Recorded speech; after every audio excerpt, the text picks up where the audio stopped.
সবাইকে স্বাগত জানাচ্ছি বিডিভিউজ ইনফোটেনমেন্টে। আপনাদের সাথে আছি আমি সুস্মিতা দাস। মধ্যপ্রাচ্যের উত্তেজনা বৃদ্ধির সাথে সাথে ইরানের আনম্যান্ড এরিয়াল ভেহিকল বা ইউএভিগুলো মার্কিন যুক্তরাষ্ট্রের F-22 র্যাপ্টর ফাইটার বিমানের জন্য একটি বড় চ্যালেঞ্জ হয়ে দাঁড়িয়েছে। মার্কিন বিমান বাহিনীর এই অত্যাধুনিক যুদ্ধ বিমানগুলো স্টেলথ বৈশিষ্ট্য সম্পন্ন, সাথে আছে উন্নত এভিওনিক্স এবং উচ্চতর আকাশ থেকে আকাশে লড়াইয়ের সক্ষমতা। এত কিছুর পরও ইরানি ড্রোনগুলোর ক্রমবর্ধমান জটিলতা এবং নতুন সব সংস্করণের আবির্ভাব একটি নতুন ধরনের বিপদ সৃষ্টি করেছে। বিশেষ করে মার্কিন যুক্তরাষ্ট্র ইরানের ড্রোন শিল্পের অগ্রগতিকে হুমকি হিসেবে গণ্য করছে। বিস্তারিত এবারের প্রতিবেদনে।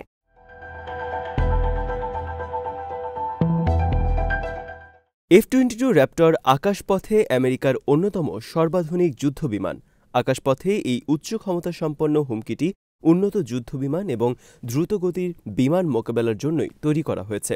তবে বিস্ময়কর হল, সম্প্রতি মধ্যপ্রাচ্যে একটি অভিযান পরিচালনা করার সময় পঞ্চম প্রজন্মের এই যুদ্ধবিমানের পাইলটরা ইরানের ড্রোন এবং ক্রুজ মিসাইলের মতো হুমকির থেকে বাঁচার জন্য তাদের কৌশল পরিবর্তন করতে বাধ্য হয়েছিলেন।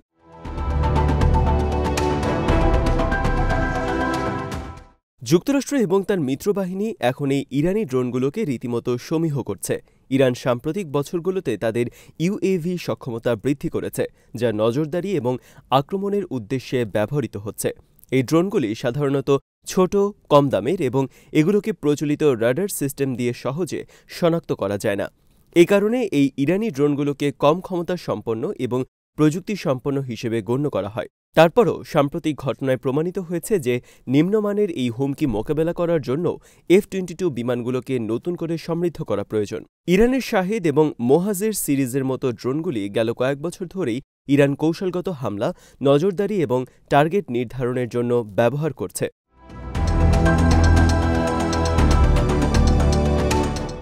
হুট করে তৈরি হওয়া এই পরিস্থিতিতে F-22 র্যাপ্টরগুলো একটি জটিল অপারেশনাল চ্যালেঞ্জের মুখোমুখি। এই উন্নত যুদ্ধবিমানগুলো মূলত ঐতিহ্যগত আকাশ থেকে আকাশে যুদ্ধের জন্য ডিজাইন করা হয়েছে, তবে তাদেরকে এখন ড্রোনের আক্রমণ প্রতিরোধ করার জন্য আরও বেশি সক্ষম হতে হবে, যেগুলো আকাশে জটলা সৃষ্টি করতে পারে এবং যুদ্ধবিমানের টার্গেটিং সিস্টেমকে হুমকি দিতে পারে।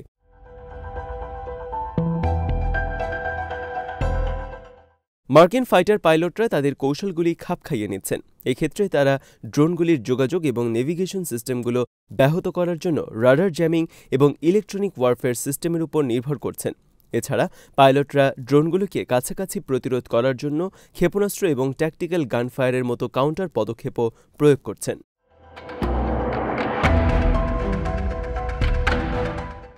এই পরিস্থিতি আধুনিক যুদ্ধের কৌশলগত পরিবর্তনকেই তুলে ধরছে। বর্তমান পরিস্থিতিতে দেখা গেছে কম খরচের ইউএভিগুলো উচ্চ প্রযুক্তির সামরিক সরঞ্জামগুলিকে চ্যালেঞ্জ করছে। মার্কিন যুক্তরাষ্ট্রের বিমান বাহিনীর পাইলটরা এই উদীয়মান হুমকি মোকাবেলায় তাদের কৌশলগুলো অদল বদল করে কিংবা অন্যান্য সিস্টেমের সাথে সমন্বয় করে যাচ্ছে। এক্ষেত্রে surface two air missile system এবং উন্নত রাডার ইনস্টলেশনের মাধ্যমে তারা মধ্যপ্রাচ্যের আকাশে শ্রেষ্ঠত্ব বজায় রাখার চেষ্টা করছে।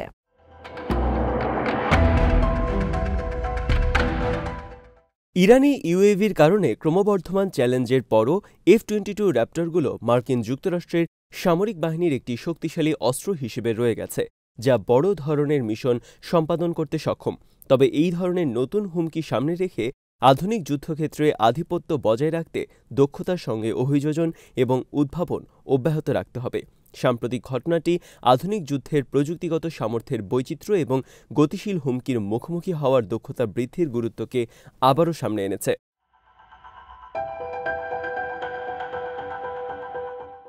দু সালের অগস্ট মাসের শুরুতে পেন্টাগন একটি ক্যারিয়ার স্ট্রাইক গ্রুপের আওতায় অতিরিক্ত যুদ্ধজাহাজ এবং একটি F-22 যুদ্ধবিমানের স্কোয়াড্রন মোতায়েনের ঘোষণা দিয়েছিল।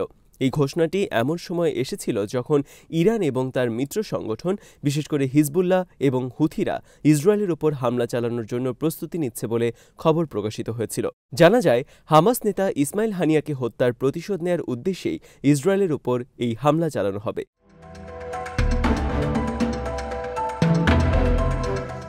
ইসরায়েলিরা এই খবরে উদ্বিগ্ন হয়ে যায়, আর এর পরপরই ইসরায়েলের উদ্বেগ হ্রাসের অংশ হিসেবে যুক্তরাষ্ট্র এই বিশাল আকারের স্কোয়াড্রন মোতায়েনের ঘোষণা দেয়। এই ঘোষণার পরপরই মার্কিন যেসব কর্মকর্তারা সবার আগে এই অঞ্চলে পৌঁছান তাদের মধ্যে একজন ছিলেন ৯০তম ফাইটার স্কোয়াড্রনের commander lieutenant colonel Dustin Johnson. তার স্কোয়াড্রনটি আলাস্কায় জয়েন্ট বেজ এলমেনডর্ফ রিচার্ডসনের বেজে উপস্থিত ছিল।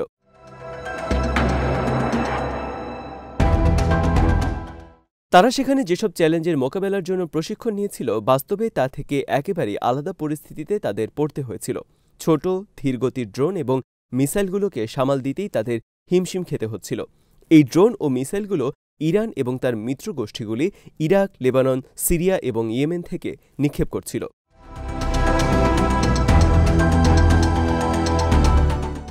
সেই প্রতিকূল পরিস্থিতিতে নিজের অভিজ্ঞতা এয়ার অ্যান্ড স্পেস ফোর্সেস ম্যাগাজিনে ব্যক্ত করতে গিয়ে জনসন বলেন, কোনো প্লেনে আক্রমণ বা প্লেন থেকে পাল্টা হামলা নিয়ে আমাদের কোনো শঙ্কা ছিল না।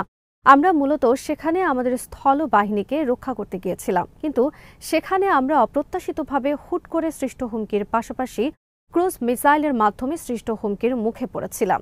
সে সময় মনে হচ্ছিল হুথি এবং এই অঞ্চলের অন্যান্য ইরানি মিত্ররাও একই সাথে আমাদের বিরুদ্ধে একই ধরনের হামলা পরিচালনা করছিল।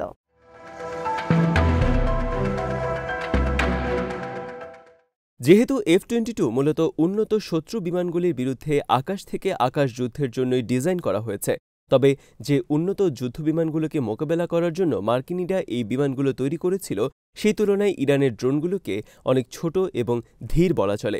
F-22 বিমানের পাইলটদেরকে এখন আধুনিক যুদ্ধকৌশল মোকাবেলার জন্য প্রস্তুত হতে হবে, কেননা মধ্যপ্রাচ্য, ইরান এবং এর মিত্ররা এই উদীয়মান ড্রোন প্রযুক্তির উপর ভিত্তি করে যথেষ্ট সুবিধা নিয়েছে।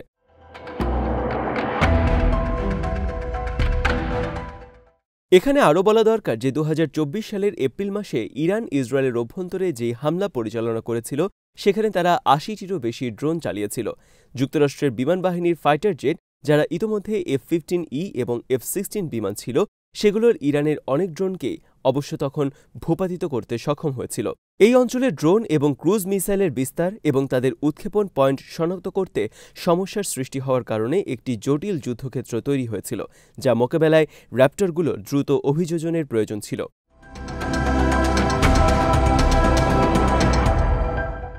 ইরানি ড্রোনগুলি, বিশেষ করে শাহেদ ড্রোনগুলো গত কয়েক বছরে বেশ জনপ্রিয় হয়েছে। বিশেষ করে বিভিন্ন অপারেশনে সফল ভূমিকা রাখার কারণে এই ড্রোনের গ্রহণযোগ্যতা বেড়েছে। শাহেদ ড্রোন আরও বেশি নজরে আসে রাশিয়া ইউক্রেন যুদ্ধে, কেননা রাশিয়া ইউক্রেনের বিরুদ্ধে বিপুল হারে শাহেদ ড্রোন ব্যবহার করেছে এবং সফলও হয়েছে।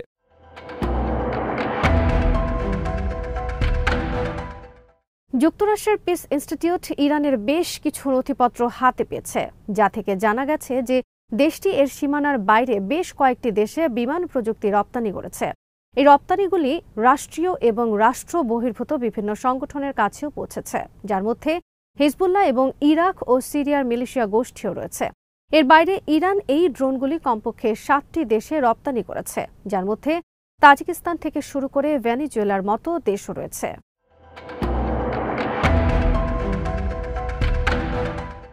২০২৩ সালের এপ্রিলের শুরুর দিকে রয়টার্সও প্রতিবেদন করেছিল যে ইরানি ড্রোনগুলি সম্ভবত সুদানে পৌঁছেছে, যা ইরানের ড্রোনের অপারেশনাল ব্যবহারের আরেকটি সীমানা উন্মোচিত করেছে। ২০২৪ সালে এই অঞ্চলে যখন F-22 র্যাপটরগুলি মোতায়েন করা হয়, তখন এই ড্রোনগুলি বিমানের জন্য একটি বড় হুমকি হয়ে ওঠে।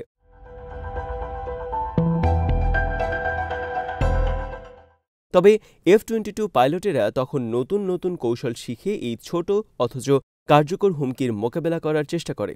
এরপরও F-22 র্যাপটরের মতো উন্নত যুদ্ধবিমানগুলোর জন্য বরাবরই ড্রোন শনাক্তকরণ এবং নিরপেক্ষকরণ একটি চ্যালেঞ্জ হিসেবেই রয়ে যায়।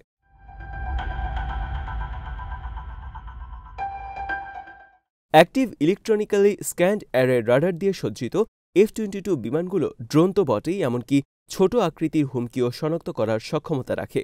কিন্তু এরপরও এগুলো ইরানি ড্রোন শনাক্ত করতে পারছে না নিম্নগতি নিম্নগতি এবং আকৃতির কারণে। এই র্যাপটরগুলোকে পূর্ববর্তী সংস্করণের ড্রোনগুলো শনাক্ত এবং মোকাবেলা করার সক্ষমতা দিয়ে তৈরি করা হয়েছিল, কিন্তু রহস্যময় কারণে এই বিমানগুলো ইরানের ড্রোন মোকাবেলায় ব্যর্থ হচ্ছে।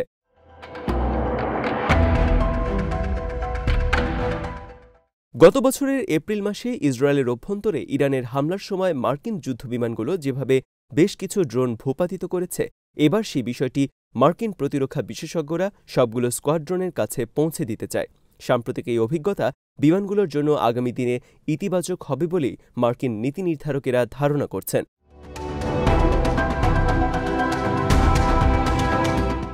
আজ এখানেই শেষ করছি।